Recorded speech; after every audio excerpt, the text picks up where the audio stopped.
Welcome, Lumineers and fans of the happiest card game on earth. It's been a hot minute since our last video, and honestly, we haven't had that much to talk about. There's been little snippets here and there, and I've sort of ummed and ahed about doing videos, but now it's time to really sort of come back because we have had a new card, the 8th card ever shown for Lorcana, and I really think it's worth diving in and taking a look at it. But first of all, a few other bits that, for me personally, didn't quite warrant their own video that we'll cover very quickly now. So first of all, over the space of about a week or so, the Lorcana social media channels officially announced the names of the 6 colours that we're going to see played in the game. Now, if you're following this channel, chances are you already knew what those colours are because they were revealed in a slideshow presentation from a gaming convention in Europe.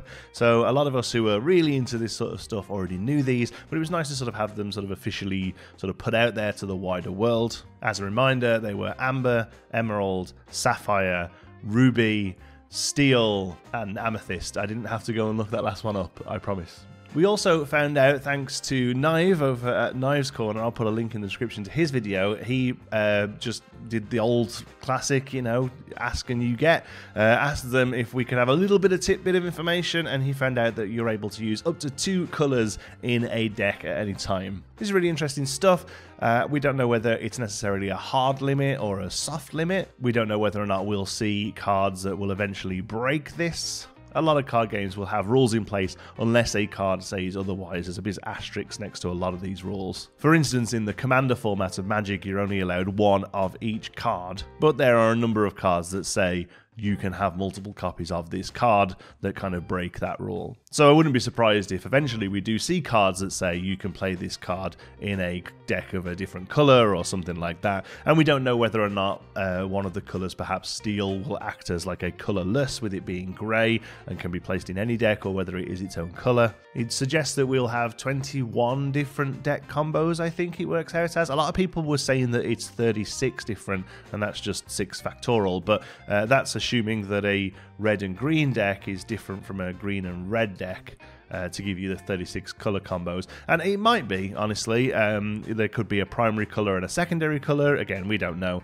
But if it's not, and if it is just a 2-colour deck that you can have, you basically got the mono 6, and then every combination of the other 2 put together. I'm pretty sure it comes out at 21. I'm not great at math, but I think that's how many it is. So that's really interesting news. Knive covered it fantastically. His video was hilarious. You should go and watch it. Again, I will put a link in the description to that. The other last thing I wanted to mention quickly that didn't really warrant its own video was I bought a Lorcana pin. I'll try and focus on it. Ooh, shiny pin. Was this incredibly overpriced on eBay? Yes.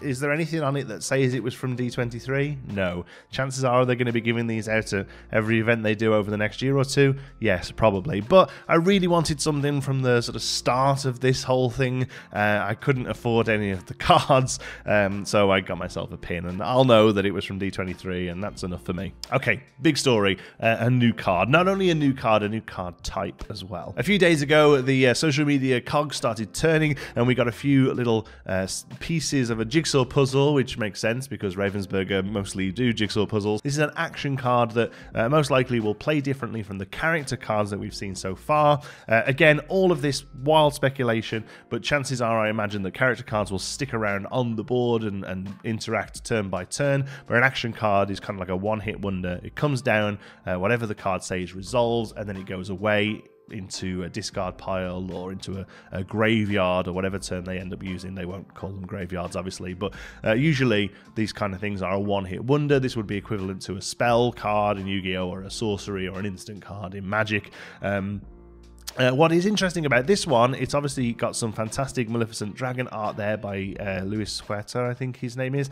Really great stuff. He was the one who did the Maleficent card as well, so obviously, you know, he's been able to really study that character and come up with a few different awesome looking versions for this. Dragonfire itself is actually the name of and the same ability that is found on the Maleficent card. So Maleficent is a creature that sticks around, but her ETB, her enter the battlefield, is Dragonfire.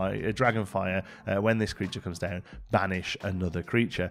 Here, this is just Dragonfire on its own. It looks like a cheaper cost, assuming that the cost is the number in the top corner. This one costs 5.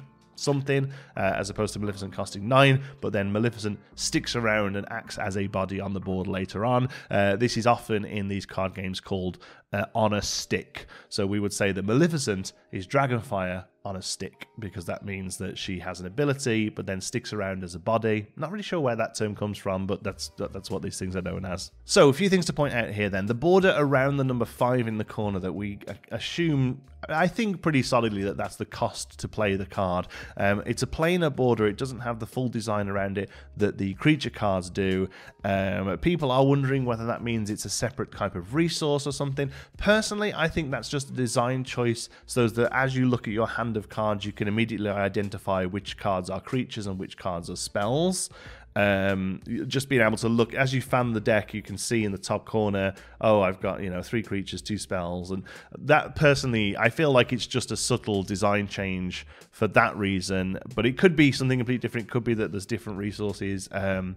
The only real example I can think of that more recently is Runeterra. The digital version has a resource where unspent energy can tally over a little bit into your next turn, but other than that, I can't think of many card games that have multiple forms of costed ability usage. So I don't think it's that necessarily. I think it's more just this is a spell, this is an action, sorry, and this is a character, and vice versa.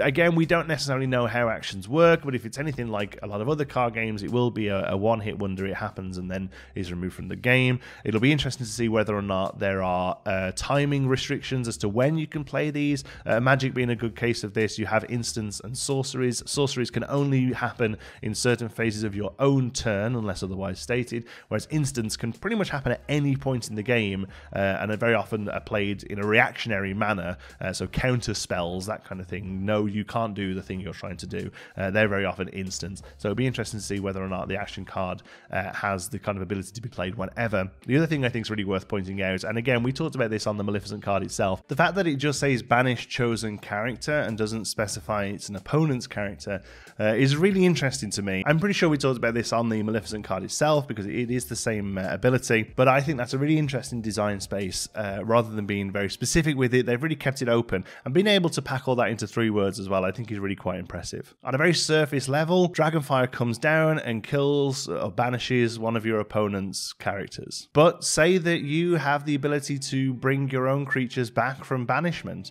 You play a Maleficent, her trigger goes off and banishes one of your opponent's glimmers. Then you play Dragonfire on your own Maleficent and banish her, and then you have another card that brings her back from banishment, and then as she lands again, her battlefield trigger goes off again, and she banishes another one.